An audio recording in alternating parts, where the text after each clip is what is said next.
So with my family, they were very desperate to leave the system of caste apartheid in India. So they fled to the United States and tried to rebuild their life here. But they were Dalits living in the closet, running and passing and hiding.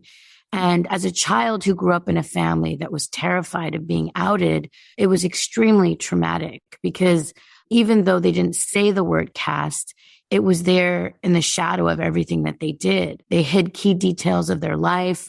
My mom worshiped, as a Christian, which is seen as a caste-oppressed faith, in closet and fear. And it was just so frustrating. And I also saw them really struggling with their own, intergenerational trauma because they had panic attacks and anxiety and nightmares.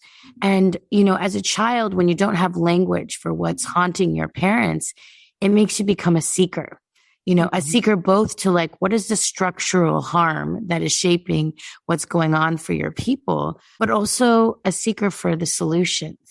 And so that really was the driver for me as a child. And it's become the continuous thread for all of my work, because as I've dug deeper and deeper into the system of caste, not only is it, incredibly violating and exclusive and impacts over 1.9 billion people in South Asia and 5.7 million South Asian Americans in the US, it's a deep source of intergenerational trauma. And that's really why I wrote this book, and I called it The Trauma of Caste, was that I wanted a platform for our community to really confront our historical demons and to use the caste soul wound as a pathway for healing and reconciliation.